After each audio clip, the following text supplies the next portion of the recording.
Although I do not want this, I'm still unable to let go. Please give me some advice to help get over it. Okay, there's two types of past hurts, what you've done to others and what others have done to you. And sometimes the first thing is to realize that they deserve to be forgiven for what they did to you. And you deserve to be forgiven for what you did to them as well. And to be able to do that, if you're going to forgive somebody else for what they've done to you, you have to first of all find some reason for forgiving them, some quality in them which deserves your forgiveness. So one simple way of doing that, which I wrote in the latest book, Don't Worry, Be Grumpy, otherwise known as Good, Bad, Who Knows, is get the piece of paper, write a line down the middle, put your enemy's name on top, and on the left-hand side, all the reasons why they're your enemy, all the terrible things, all the hurt they've done to you. So write it down.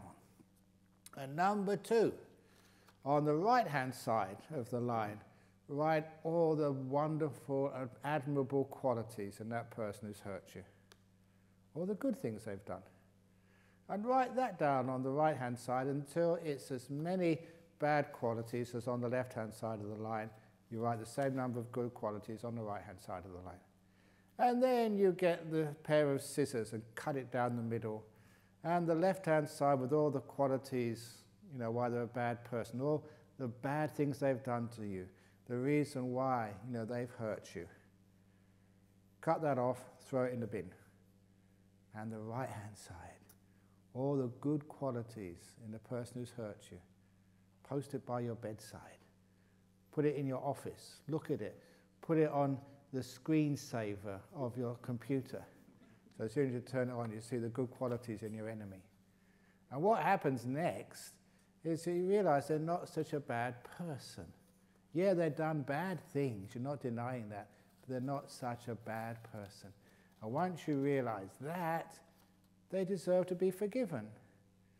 And you go back now to the famous simile of the 2 bad bricks in the wall. When I could only see 2 bad bricks, I wanted to destroy the wall. I couldn't let it go.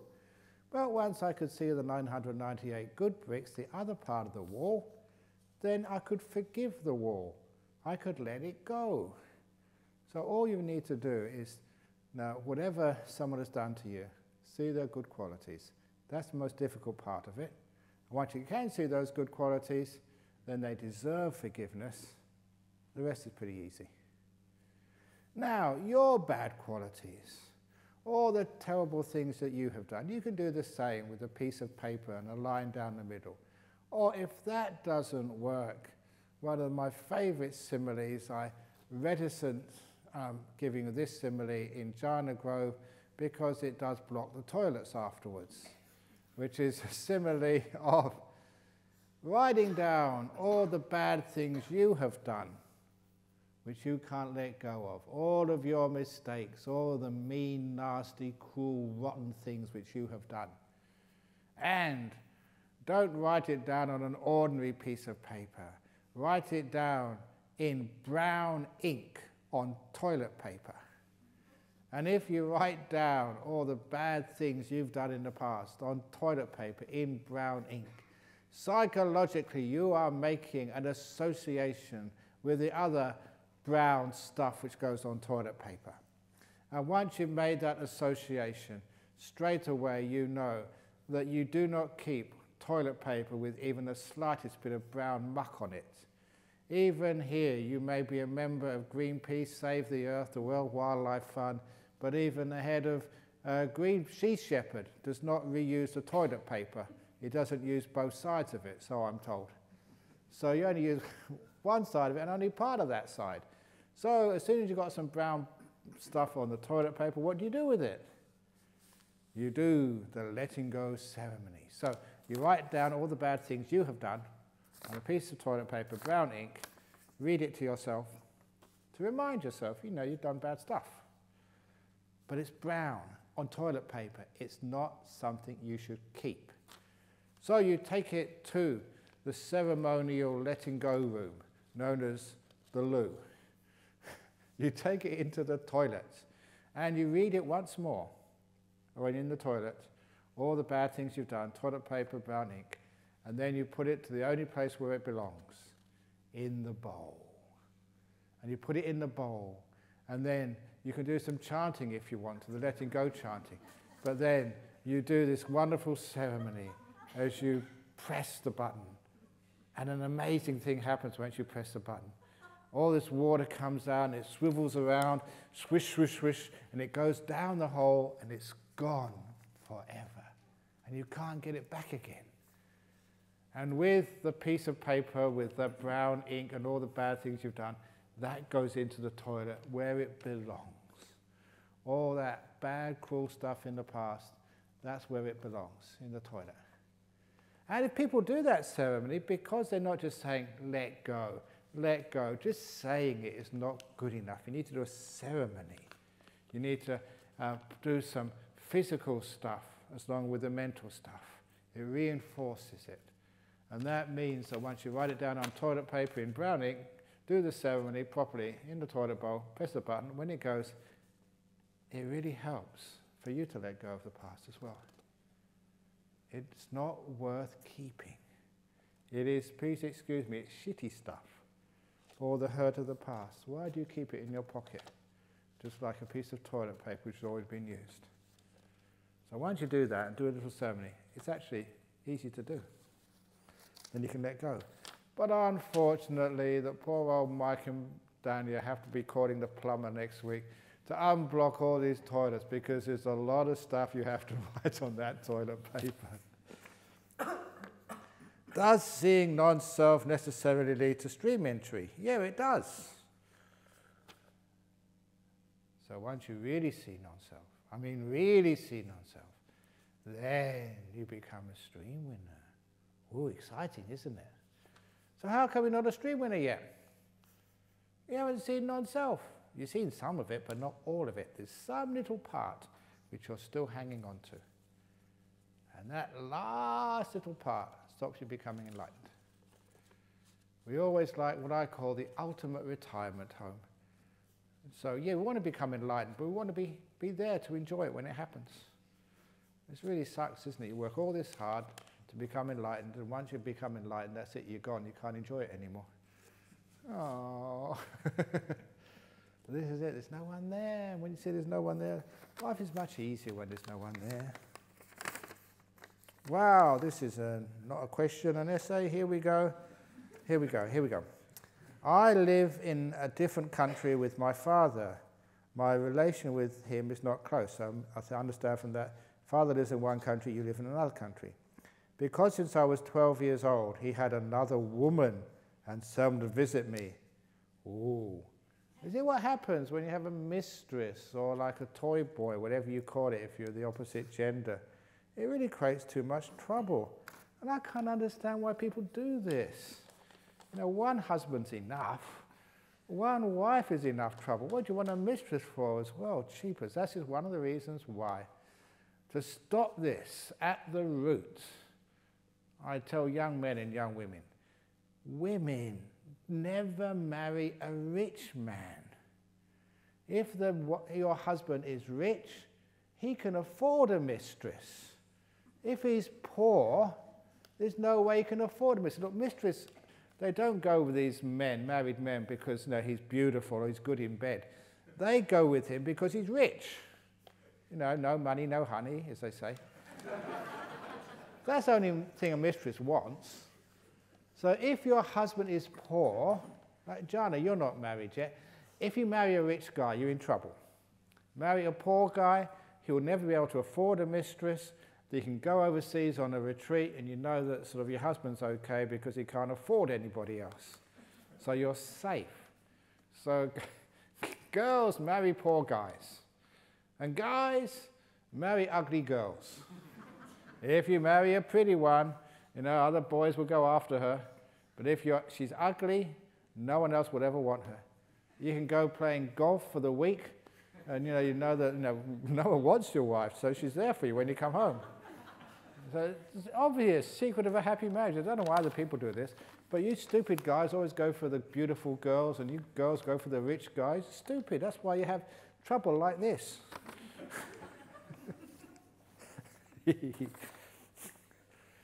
And you know, sometimes as a girl, it's very hard to get beautiful. It costs a lot of money. But you should start new business, ugly parlours. It doesn't cost that much to make a girl ugly.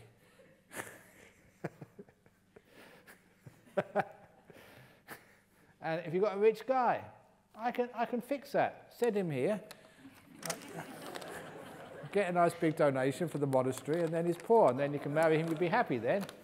It's amazing what sacrifices I'll do to make you happy.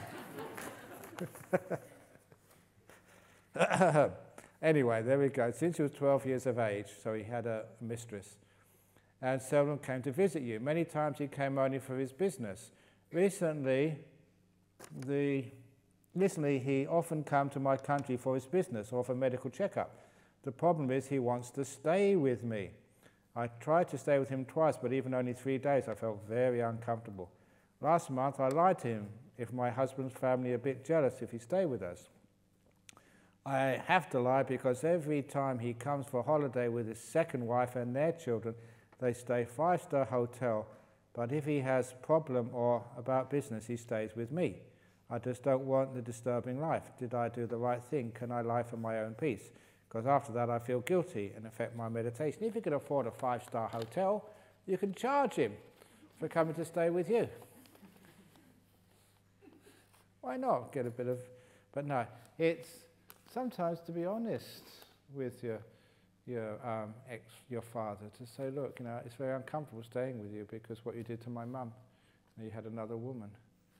And sometimes you can be honest with your feelings to him. And yeah, he may get sort of upset and shout at you, but say, well, look, now this is what you did to me as a 12-year-old. And, you know, he's still my father, but sort of, I'll come and visit you, but you can't stay in my home. You know, you've lost that privilege. Sometimes people need to know the karmic results of their bad actions and their infidelity. So that's something you can do. And that's much better than sort of lying, because sooner or later he'll understand that, you know, that your husband is okay with him staying there. And you'll find that out and you get in even bigger trouble. So I just write him a letter like you've written to me here and just tell him just the honest truth. You know, you left my mother and you went off with your wife. You left me when I was 12. So, you know, I don't feel that responsibility to look after you back. Be honest with him. Dear Ajahn, do blessings for monks and nuns have real impacts, e.g. materialistic karma or just psychological comforts? How does that blessings work? Thank you. It does have immense. This is why I have to be very careful with my blessings.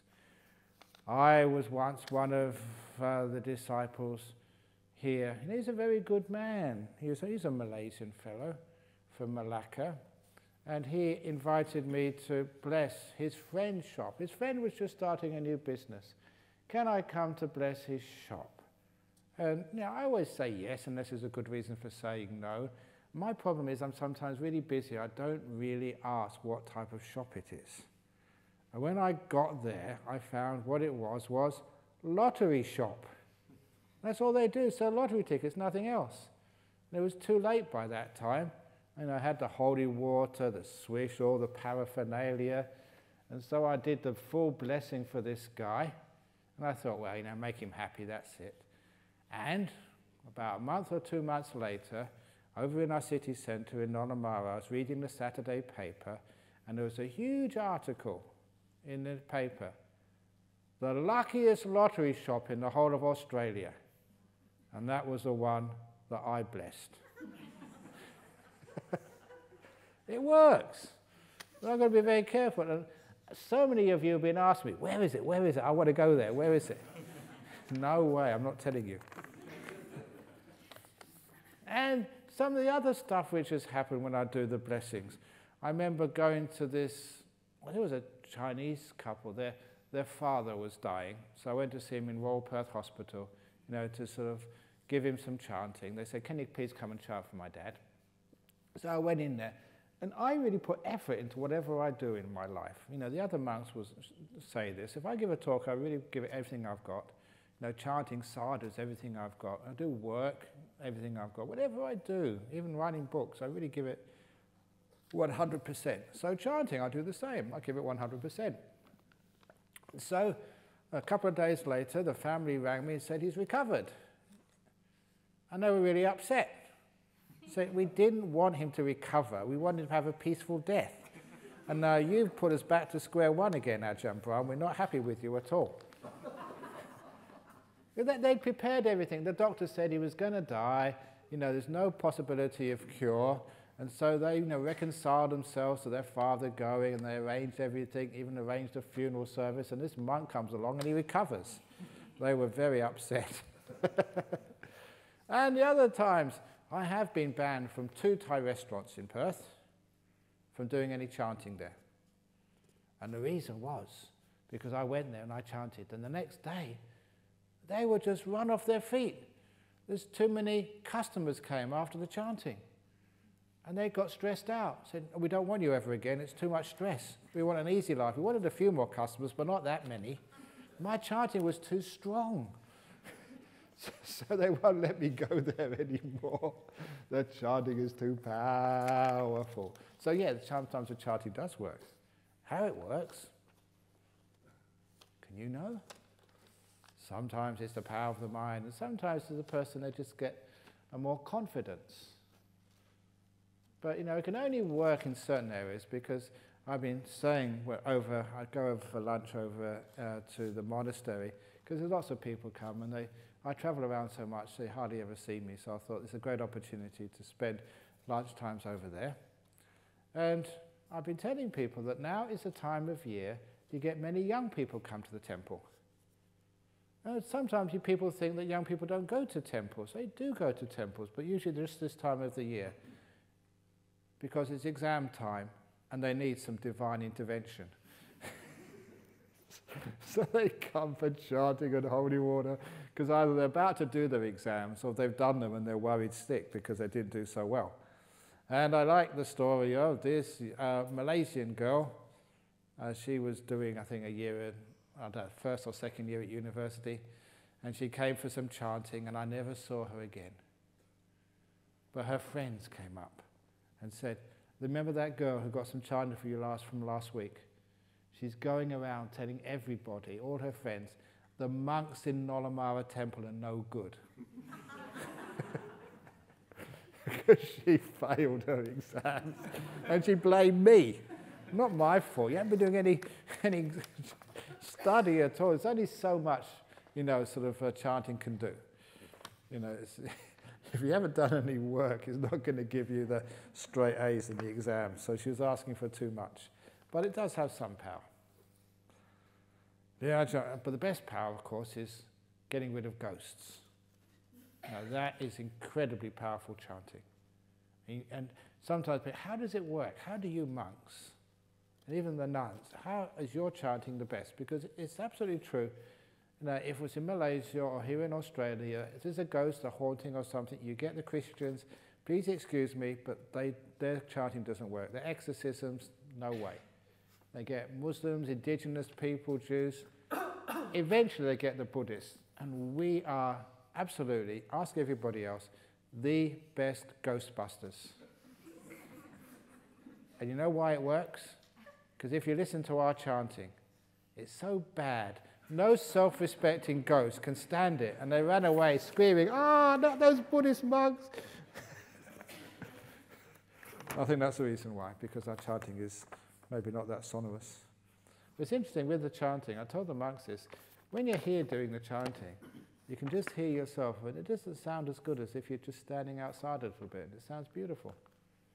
Because some years ago we had the monks from New Norcia, the Benedictine monks, and their chanting, and that goes on records, and it's beautiful chanting to hear, the old Gregorian chanting. And so they came once, and we asked them, can you do some chanting for us? It was gorgeous. Then they asked us, can you do some chanting? And said, you don't want to hear this, do you? I said, yes, we do. And then we chanted, and they said, wow, that's beautiful. And I thought they were just being kind, but they said, no, we're monks, we can't lie either. And it was beautiful. So it's quite a compliment. that when you just stand a little bit out of the chanting, all the different tones actually melt together, and it becomes quite beautiful. Anyway, enough about chanting. It's so good to be happy. Something when there's so much it's so good to be happy. Something when there's so much suffering and cruelty in the world. Factory farming of animals, slavery, treatment of asylum seekers, war to name just 4. Wouldn't it be better to be sad or angry so that we are energized to try to stop these awful things? Not really. That means one more bit of suffering. So this is a strange thing. If you are angry when other people are angry, if you are suffering when other people are suffering, you can't really help anybody. It's one of the things which the Buddha said. A person in the mud can't pull someone else out of the mud. They've got to be standing on the dike of the paddy field or standing on something strong and solid. Then you can help other people. A person who's suffering can't help another person suffering. They just make it worse. Someone who's happy and strong and energized, then you can help others. So don't feel guilty about being happy if other people are being sad. You can sometimes bring them out of that sadness if you're happy. You're on sort of dry land and then you can pull them out. Dear Ajahn, can meditation cause energy to rise up the spine, like the yogis talk about Kundalini energy rising up the spine? If so, what does this mean? Thanks. Yes, it can, but it's not advised, because that type of energy, especially when you get into nice deep meditation, that is energy which doesn't belong in the body, it belongs in the mind. And when it's in the wrong place, it can sort of give you very uncomfortable, unbalanced energies in the body. They don't have good effects afterwards. And I've known many people who have done that, and they've felt they can't sleep at night, and they feel very unbalanced, very uncomfortable in their body, because it's energy which doesn't belong there. Which is one of the reasons why in this meditation, if you follow the instructions, you let go of the body as soon as possible, so your body disappears. You can't feel the body, so the energy can't go into it. It just stays in the mind, and the mind becomes very bright and happy and blissful, and the energy is in its right place. So if it allows it to leak into the body, because you're still aware of the body, you haven't let it go yet, it's because you're attached to the body, you can't really let it go properly. And then that energy which belongs in the mind goes into the body and just messes you up. And it's not advisable at all. I call it a leaky bucket. Water should be in the bucket, and the leak in the bucket goes all the carpet over the floor and makes a big mess. So energy which doesn't belong in the body. Dear Ajahn, you spoke about the importance of physical comfort for your monks to have a good meditation practice, unlike your experience in the jungles of Thailand. What is your thought on allowing your monks to eat a healthy meal in the evening? Wouldn't this contribute to the physical and mental health of the monks? Should modern dietary information take precedence over the traditions such as eating only twice a day? Thanks. Because one of the monks wrote this. The nuns. They're hungry. Look, this is what happens when I eat 2 meals a day. What would happen if I ate 3? But the whole idea of 3 meals a day, or actually, let's be honest, 4 meals, 5 meals, 6 meals a day. Every year we have what's called the Executive Retreat for the Buddhist Fellowship in Singapore. And the last one was held in Penang. Were any of you there for that one? Executive Retreat in Penang last year? No, you weren't in that one. And, we allowed them to, not me, but everyone else was allowed to have a meal in the evening. So 5 precepts for the first few days. And I thought, that's okay, until I saw it wasn't just a meal in the evening. They had breakfast, and then had mid-morning tea. And it wasn't just tea. It was spring rolls, there was noodles, and goodness knows what else. And then they had their big lunch, and my lunch was the last of the day. They ate twice as much as I did. And then they had afternoon tea, which was more, curries and stuff. And then they had their dinner, and then we had the evening meditation. And after the evening meditation and talk, questions and answers, about 9 o'clock, they went out for supper. And I couldn't believe It wasn't just 1 meal or 2 meals, about 7 meals a day. So, you don't need that much food to be happy. And in fact, if you look at history, I remember reading a history book once about eating. Even like 3 meals a day is a very modern adaptation. It's not natural to the human being to eat so much food in one day. So about 50 years ago, just usual people working in the fields, the natural human being would eat twice a day. They'd eat their breakfast and their dinner in the evening when they came back. And before that, maybe 150 years ago, it was only just 1 meal a day in the evening. They wouldn't have anything for breakfast. They'd go out into the fields and in the evening have a big meal in the evening, and that would be all they'd eat all day. Just a 1 meal a day. And they're very healthy on that. And if you go back even earlier into the Stone Age times, that people would eat a meal only once every 3 or 4 days whenever they caught a dinosaur or a woolly mammoth or something, and then they'd have a big feast and that would do them for a few days. The human body is well built for actually storing food. So you don't need to eat in the evening, and it's quite healthy not to.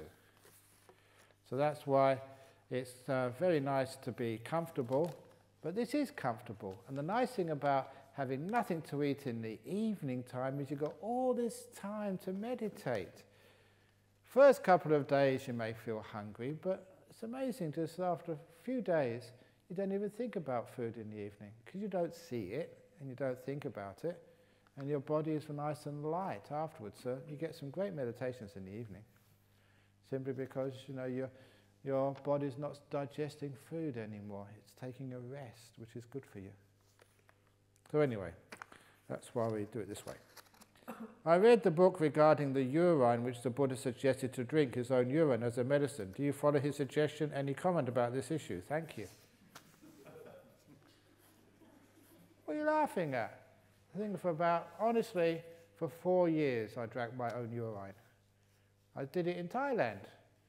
But when I came here to Australia, in the summertime, we were working so hard the first year that when I went to drink my urine, there was nothing there. It was like concentrate, and it wasn't really that nice to drink. But you get used to it after a while. In the morning, you get up early in the morning, and just the first one you just let out, and then you put your cup underneath. It's a nice warm drink in the morning. And there's nothing gross about it. It comes out of you, goes back into you. And someone else's urine, that might be a bit more of a challenge. But your own is, what's the big deal about it? I did that for 4 years. And apparently that was the Desai, the Indian Prime Minister. Yeah, he did that. Yeah. Moraji Desai, he did that for a while. So, yeah, it's easy to do. It's not gross. So give it a try, just to see what's wrong with it. It's just ordinary stuff. It's just the idea which people have about it. Oh, drinking my own urine, I can't do that. Why not? So yeah, I've done that before. But it's interesting what Ajahn Chah said, because a few of us were doing this, and we asked Ajahn Chah about this. He said it's okay until you stop. And no, he's an incredibly wise person. The body gets used to the urine, and it's supposed to be good for you. I know it's always really good, as an antiseptic. If you had a cut or anything, you just urinate on the cut, and it would clean it up, and it's a great antiseptic. But to drink it, just after a while, sort of, the body gets used to it, and if it stops, the body has to adapt again to not taking it. So that's a problem. Yeah, so it's not a bad thing at all. And one of the nice things about it, obviously, is it just, you're facing your likes and dislikes. It's just, remember in Thailand you used to eat frogs and snails and water buffalo after birth, the placenta. I always say that's one food every vegetarian should be able to eat. Because, it's just waste product. When the buffalo or a cow gives birth, you've got the placenta, it's not harming it, it's not killing anything, it's just waste product. And it's actually quite full of nutrients. So even a vegetarian, because you're not harming any animal to eat that, so it should be a great source of protein for vegetarians. No? Why not?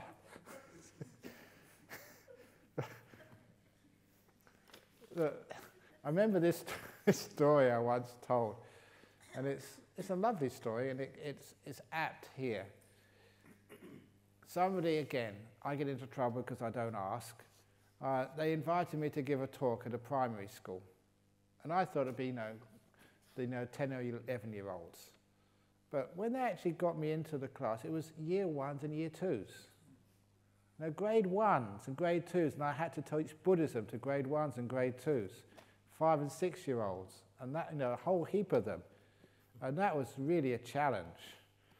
But, I'm always up for challenges, just see what happens and see if you can do it. And I rose to the challenge, because there was about 60 or 70 of these really little kids, in this room, with the teachers and a few parents as well. And I said to them, put your hands up if you don't like rice pudding. Like rice pudding is like a dish which some people can have. And then about 4 children put their hands up. They didn't like rice pudding. And all the other kids, they looked around and saw these 4 with their hands up, and a few other put their hands up as well. And then more kids saw that more children had their hands up, and in just 10 or 20 seconds, the whole 60 children had their hands up. They did not like rice pudding. So, okay, put your hands down, kids.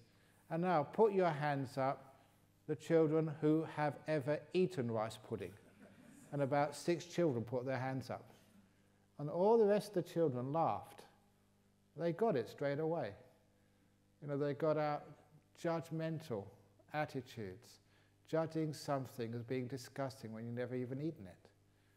And I got the message across straight away because they all laughed when they saw what I was getting at. How many of you have drunk your own urine? You don't know what it tastes like. It's just in your mind. It's disgusting because of conditioning. That's the problem.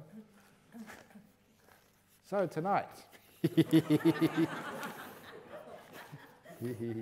who's the real tough guys and tough girls here. So anyway, it's easy. Just bung it in your mouth and drink it. It's nice and salty. It's got a exquisite taste to it. A bit. No, I'm not going into this. But you don't know, do you? Because you never tasted it, but straight away you assume it's disgusting. And that's the problem with people. We judge without really knowing what's going on. Why did you do it in Thailand? Oh, it's because it was supposed to be good for your health. We read this book about it. And it was also a little bit of a challenge to see if you could overcome your attachments and your likes and dislikes. The first time was a bit of a challenge. You see it there, you can smell it. Let's give it a try. And it's easy enough to do. It's not bad for your health, so it's quite good. Anyway, birds kill small insects, worms, etc. for food. They don't know they're doing something bad. Is it only volitional acts that are bad karma? Yeah, you have to have intention. To number one, know what you're doing, and just know that it's going to be harmful and hurting somebody else. So intention. So number one, you have to have, it can't be accident. If you just step on a snail or something because you're not looking where you're going, that's not bad karma because you didn't mean to do it. It was an accident. So now things with no intention at all are not karma at all. But if it's an intentional act, you deliberately do that, that has karmic consequences. And it depends whether it's out of kindness or out of ill will. If it's kindness, an intentional act coming from a nice place is good karma. Intentional act coming from a bad place is bad karma. So where it's going to is intention. If it's not going anywhere because it's an accident, you didn't mean to do anything, it's not karmic at all. But if you intend to do it and it's coming from a good place, that's good karma, bad place, bad karma. It's simple as that. So what about euthanasia? Is that good karma or bad karma?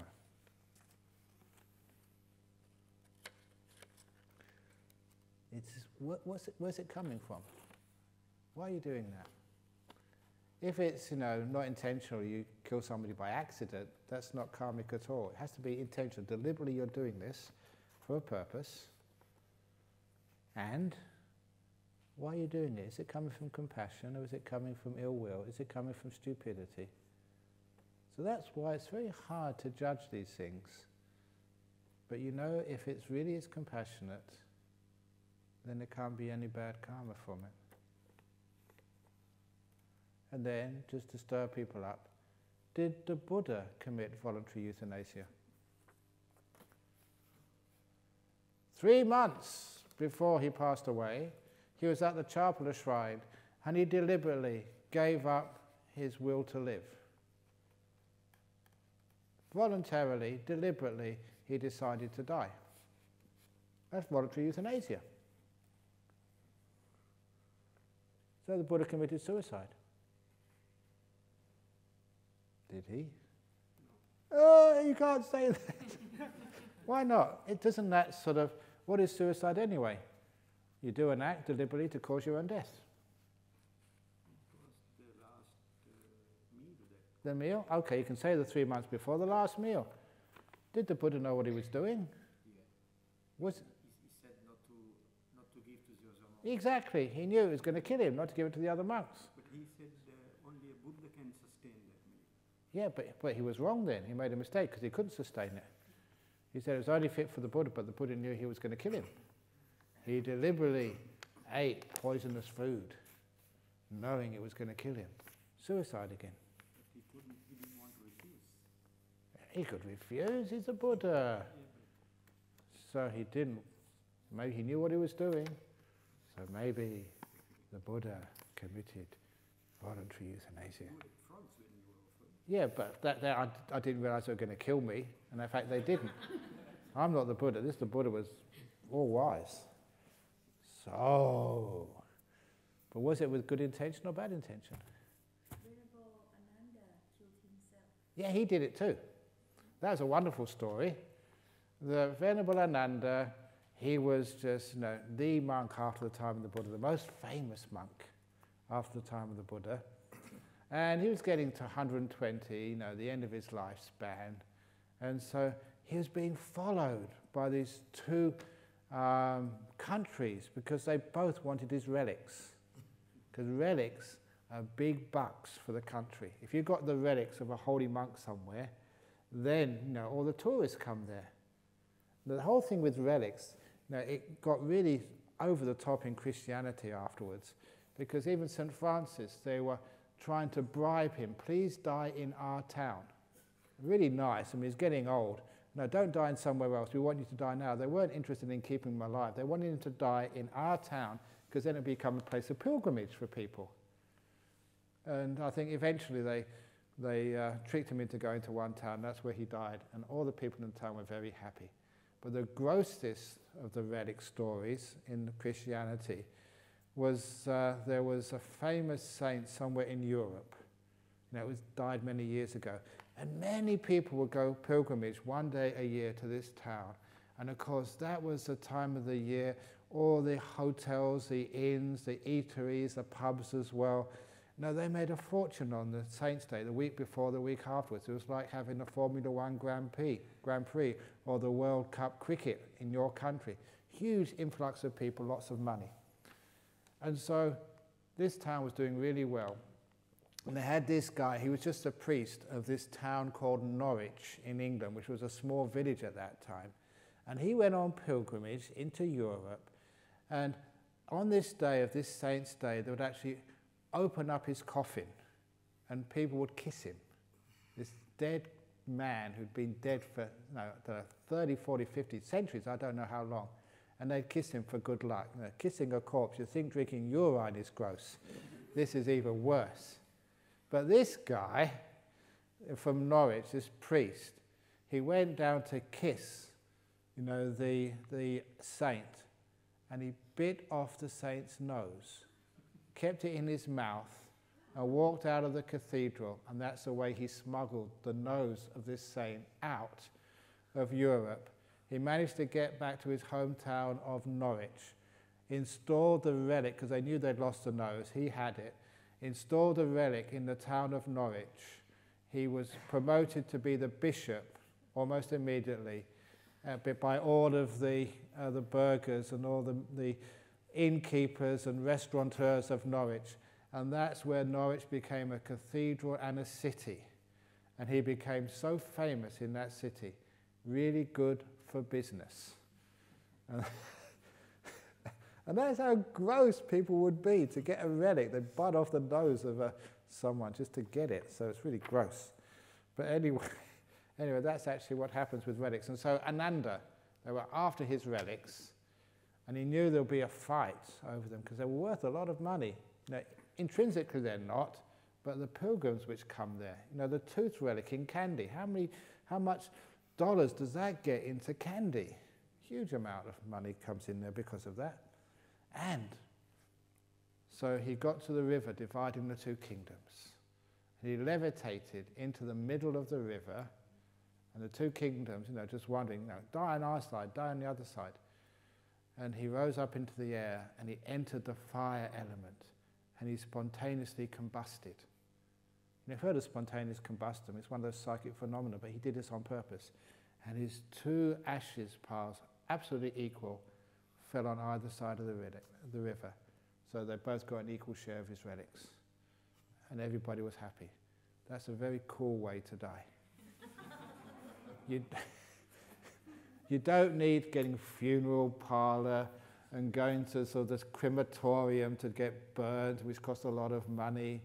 I don't know how you'd actually get the certificates from the government if we did that over here, but anyway, that they managed to do it in those days. And it's a very cool way of dying, so that's what he did. Another suicide. Intentional to self-immolate. Several sutta where the monks take the knife. Yeah. One of them, the Buddha said, his suicide will be blameless, said the Buddha. And the Buddha was saying they were arhat. Yeah. So sometimes it can be okay. Can it? Depends on the intention. But one of the fascinating stories that I really want to find this out, get some more detail, but I haven't got the ability to, because this is in ancient Greece, in Athens, in the forum, there was a fellow from India called Samana Chagas. Samana means monk. And he immolated himself in the forum and created a huge sensation. I've never seen anything like that before. And that's what they say, immolated himself. And I can't see how we could have made a funeral pyre and just jumped on real flames. To me it sounds exactly the same as what Dabbamalaputta and Ananda did, self-immolated, using psychic powers. And this was a Buddhist monk in Greek history who did that over in Athens. Really want to find out more about that. And made a sensation in the place.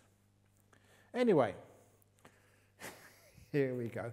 So if anybody is getting to the end of their life and just wants to die in a really cool, awesome way, immolate, self-immolate.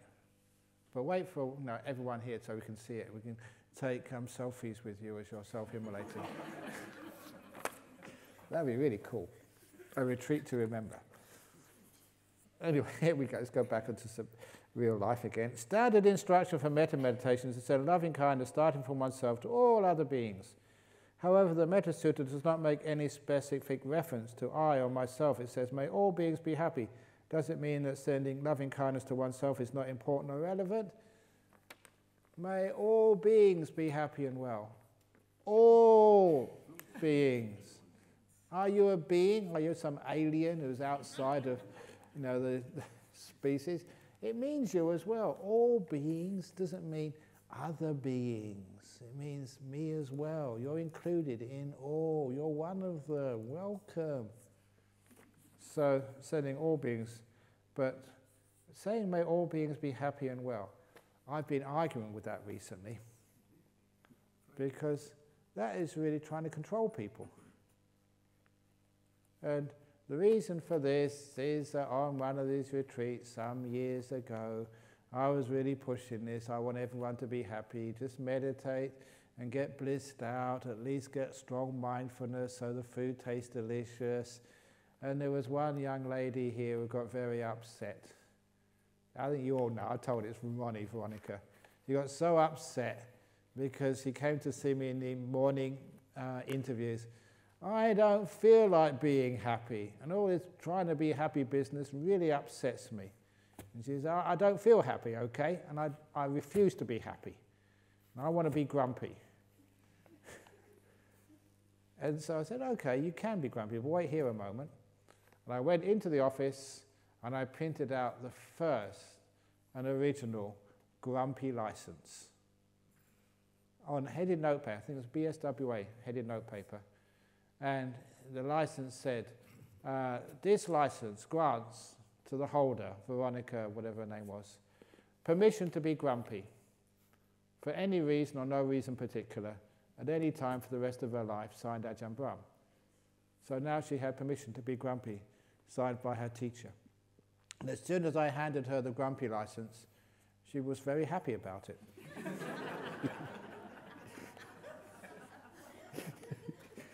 I know psychology, how to get around people. But actually, telling people, may you all be happy and well. Some people object to that, say, I don't want to be happy. Why should I be happy just because you tell me? You know, you try that to your ex-wife. May you be happy and well. She'll be miserable just to spite you. So sometimes, instead of may people be happy and well, I prefer that the door of my heart's open to all people, no matter what they are. If they're miserable, I will still love you and care for you. You don't have to be happy just for me. And that's a much nicer loving kindness, rather than always trying to put, you know, your idea of what people should be onto others. I heard Buddhism is to let go of ego. Why is your posse, the monks and nuns, sitting on the podium? They are not teaching, so why? They're up there. Religious looks like it's creating more of ego by the rituals. Okay, get down on the floor. It's not just the monks. It's not just the nuns. It's the teddy bears as well. This teddy bear's got such a big ego. He's been sitting up here all the time. At least I go down every now and again, but this guy, he's been up here ever since the retreat started, you big ego teddy. Number one, the teacher so you can see us. If we're sitting down, you wouldn't be able to see us. And it's an inspiration to see, especially the bhikkhunis, the nuns. This is brilliant. We've got nuns after all these centuries.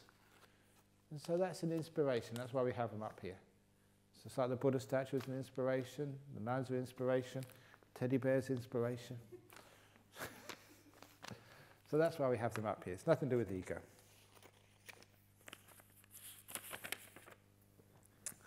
Dear Ajahn, I wish to spend time and effort in mind cultivation and understand the truth of life.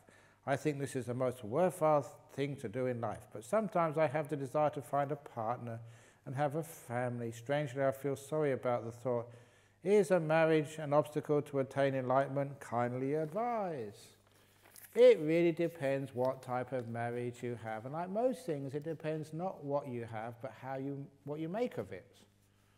So there are some people, at least when they get married, they have to let go of what they want to do. You know, you're not free to just to come and go as you want. You've got a family, you've got responsibilities, and that really restricts, you know, what you can do, what you don't want to do. So there is some selflessness and giving up when you have a family. And if you're just a guy by yourself, you can just go where you want, do what you want, whenever you want to do it. But if you've got a wife, same as a wife, you've got a guy you have to look after all the time, you just can't do what you want to do, you've got to compromise. And so there is a bit of spirituality in letting go with marriages, because I always wondered why in a marriage they always want a priest or a monk to do some blessing for them. And you know, because it's a very spiritual event in your life. It's not just a worldly thing. A marriage is something really very, very profound. And you want religion in it somewhere, spirituality in it somewhere. So that's why I'm very happy to sort of oblige. So you know, that marriage can sort of take you a little bit further. And you know what happens in a marriage after, you know, the years of sexuality and romance, and it becomes more like a partnership of great friends as you get a little bit older. And when you're great friends, you can support one another in the practice of the path. Like, one of you can come here while the other person's looking after the kid. And then you take turns, you support each other. And it's brilliant just the way I see some of the people, they support each other in that time of their life in the spiritual path. And, they're more like, spiritual kalyana mittas than husband and wife. And that's very beautiful to see that. So it really depends on how you do it. And if you are single, great. Because, single, you've got a lot of freedom, but also the subject to just doing it your own way whenever you want to do it. So being single is sometimes difficult as well. Which is one of the reasons why in the story when the two Thai girls came to see me, they were sisters and they had suffering. And I've asked the first girl, what's your problem? And she said, my husband. She's a Thai girl married to a Western husband. He was causing her so much strife. And I gave her advice on maybe what to do. But then when I asked her younger sister, what's your problem? She said, I want a husband, but I can't find one. And I thought, the solution is so obvious. Your sisters, for goodness sake. Your elder sister's got a husband she doesn't want. You're single, you want a husband. Swap! They wouldn't do it. I can't understand people. Why can't they see the obvious solution to these things? And then, like I said to the older sister, you've got what we call marriage suffering. And if you get rid of your husband, you won't have marriage suffering anymore. You will have what your sister has, single woman suffering. And you think, as a single woman, once I find a husband, I'll be happy ever after. You're not. All you get is you get rid of single woman suffering, and then you get the marriage suffering. So a lot of times in life, we just exchange one form of suffering from another type of suffering. So, okay, you've had enough with being single, you've had enough with being married, so you decide to become a monk. And it's true, you don't have single man suffering, you don't have married man suffering, now you have monk suffering. As the monks say, we have our form of suffering as well. It's just changing one type of dukkha for another type of dukkha, another type of suffering. And much of life is like that. Sometimes, you think, once I retire, then I'll be happy. When you retire from work, you don't have any going to work suffering anymore. You have retirement suffering. It's just changing one form of suffering for another. It doesn't really solve the problem. So how you really solve the problem is, doesn't matter you're working, you're retired, you're a monk, you're married, you're single, you're gay, you're straight. We all have the different flavors of suffering. What are you doing with it? See if you can make something beautiful of it. Be content with who you've got. Whether you're single, be content being single. If you're married, be content with the person you're living with. Make it work. If you're young, be content with being young. Don't try and get old. If you're old, don't try and get young. Be content with who you are and the position in life you are. And then when you make peace with things, when you're kind and gentle with it, then a lot of the suffering vanishes. So it really doesn't matter so much, but what really matters is what you make with the situation you have in life. Who is it asks, what do you need? Mind. Who it asks is me. I asked, and now I brainwashed you, and you think it's you asking. When you do that little act of mindfulness, you ask yourself during the day, what do you want, mind? Body, what do you want? Who asked that? I asked that. Because sometimes all these little suggestions were put in my mind by Ajahn Brahm. And they come up in my mind from time to time. I said, who said that? And I remember it was Ajahn Brahm. He put the command into my mind. He programmed me. So in your computer, where do those programs come from? They've been brainwashed into your computer mind for the last 2 days, and many of you have been coming to listen to my talks for a long time before that. Some of the things and ideas you have, some even the statements you have, where did they come from? They came from me.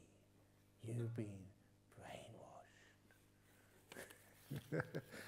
And sometimes you hear the monks do things like that. They tell you to carry on, they say. Where did that come from? It came from me. I told you to carry on so many times that you say it to other people. So how much of what you think is original to you? And how much is just repeating what your teachers, parents, influential friends have programmed into you? And how much is original you? 0 is original you, because there's no one in there. Da da da. Next question. Does nimitta arise only when the body and mind disappears? It can arise earlier. The way to understand this is the nimitta is the way people experience their sixth sense, the mind, the citta is what it's called. There are 6 senses: seeing, hearing, smelling, tasting, touching, and knowing, the mind. Now, for the average Joe or Joanne, whatever you call it, these 5 senses get all of your attention and energy. So this 6th sense is just quite suppressed. But when you meditate, you're actually calming down these 5 senses. And they get so soft and so weak that now this mind, this citta, can start to pop its head up. You can start to see this mind. The nimitta starts to appear when the 5 senses get weak, when they're suppressed, when they're not doing very much. The energy is going from the 5 senses into the mind is getting stronger and brighter, the 5 senses are getting weaker. When the 6th sense gets stronger, you can see it. When the 5 senses haven't disappeared yet. But the 5 senses have to be weaker this time. And when the 5 senses really disappear, and then that nimitta can get very, very strong. And obviously that's the best time. When that's all you have, just that 6th sense and not the other senses. And the other weird thing which can happen to people, if you really get into this meditation a lot, and you really restrain the senses, the 5 senses, and give all the energy to this mind, this citta, this nimitta gets so strong. It's almost with you all the time, and you have to, your nimitta's in front here, you've got to eat your food through this light in front of you, which is almost there constantly, because your mind is so strong, it's so powered. It's incredibly bright, and it's there even when your eyes are open. But that's only if you've got very, very strong meditation, not the ordinary person. But it does show that it can arise at any time. But it's just your mind has got very strong, the 5 senses have got very weak. The very last question. How does one know when one is ready to live the life of a recluse, hermit in a forest alone? When you write a question like this, that shows you are now ready.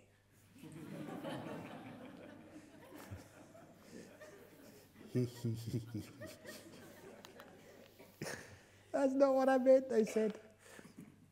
The Buddha does not recommend anybody to do so unless he sees the necessary attribute qualities. What are those qualities? Is it okay for a woman to do so?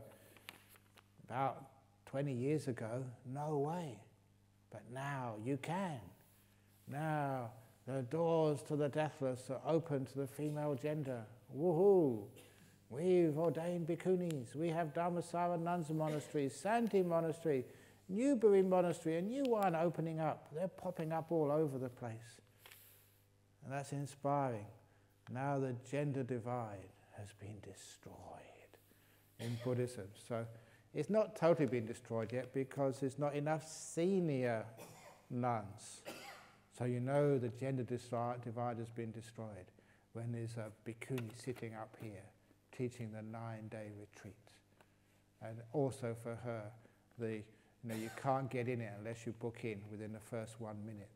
Then the gender divide has been destroyed. It's getting there. So if you want to ready to live the life of a recluse hermit in the forest alone, give it a try. It's recommended. Of course, there is a difficulty that so many people want to do that. It's just hard to find spaces these days. We're really trying our best, keep on building more huts and more accommodation. The Dhammasara nuns monastery, it should be finished in May, but it's already full up. People waiting. As soon as it's built, they're in there. So it's very popular, these monasteries over here. And in some monasteries in Sri Lanka and Thailand, there's no one staying there. So next time anyone goes over to Sri Lanka or Thailand, please bring a monastery back with you. You know, you bring bowls and books and stuff, bring a monastery so we can put it down there somewhere. But yeah, it's really popular these days, especially here. In other places of the world, not so. So, if you want to give it a try, who knows what might happen. You know, there's one last little amazing story. It's nice, amazing stories.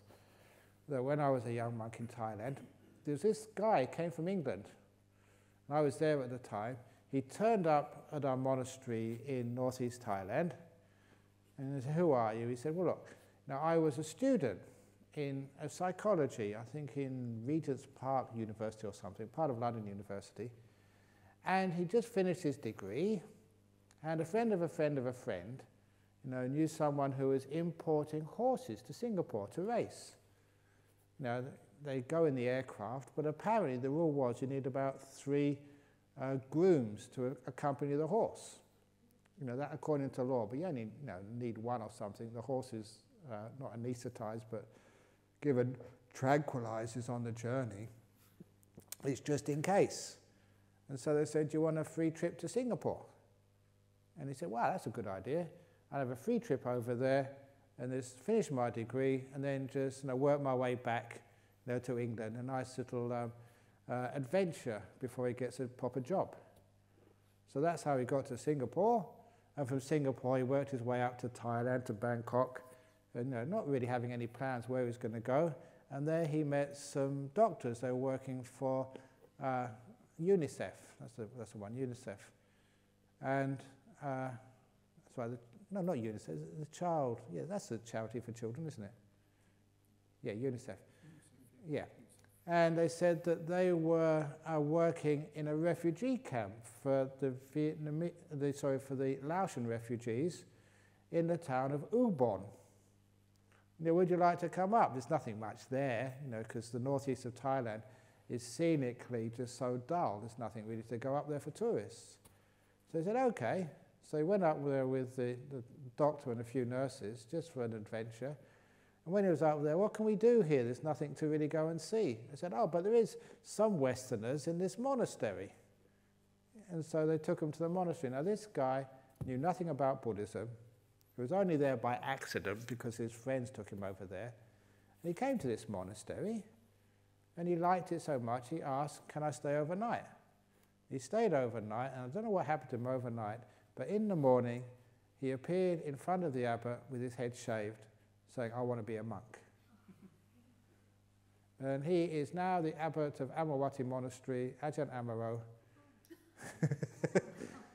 And, I was there at the time. It was really weird, that just from nothing, not knowing anything about Buddhism, just hit a monastery and straight away, before 24 hours, shaved his head, wanted to become a monk. And because I did the visas for all the monks at that time. His name was Jeremy Horner. A couple of ties here. His nickname was Jerebi, which means axle grease. That's what Ajahn Chah called him. So he had all these names for all these different monks. Jerebi was like axle grease, because they couldn't say Jeremy. It was Jerebi. Kawasako, this Japanese monk, his name was Shibahashi. So he became Sibat Harsip, which is $4.50. His name. So they had all these nicknames for all these monks. And my name was Peter, which was a real ghost. So I had all these nicknames for people over there. But anyway, his name was Jeremy Horner, and that rang a bell because there was a famous professor of Pali, Professor I.B. Horner, Irene Horner. She was at Newnham College in Cambridge. And I remember saying, because I was doing some study of the Pali, and he said, any relation? He said, no, I never heard of her. But I had the same surname, Horner, so after 4 years his father had a heart attack, so he went to home to see his father. And I asked him, just check out when you're over there to see if I.B. Horner is any relation of yours. And he asked his father, apparently his father screwed up his face. It was his father's sister, his auntie. And they just totally disapproved of this woman being a spinster and being a professor of this weird subject called Buddhism in Cambridge University. But that was his auntie. And he became and his auntie was professor of Pali and Buddhism at Cambridge, Professor I.B. Horner, and her nephew became a monk. And he only managed to see her once before she passed away. And he became the abbot of Amawati Monastery. And one more weird thing, it's a very strange family. He used to tell me that his grandma all had psychic powers, because she would be sitting there and said, "Oh, the phone's going to ring in a minute, and that's your Uncle George," and it always was. She could predict who was going to ring on the phone. So it was a very weird family. Grandmother had psychic powers. His auntie, was professor of Pali at Cambridge. There's not many people like that around in those days. And he just fell into being a Buddhist monk. And recently, when he retired, the word got around, he had one sister, and she recently retired from doing some job in the city somewhere. And it was only when she retired that she told him what the job was, MI5. She was a spy. And she would not tell him before because, it was classified. So there you go. It's a really weird family. Sister a spy, brother the abbot of a monastery in England, just fell into it, just not really knowing anything about Buddhism. Grandma psychic powers, auntie just a professor of Buddhism. That's really weird. So I thought I'd just mention that to you, just because nothing else to do. So, sadhu, sadhu.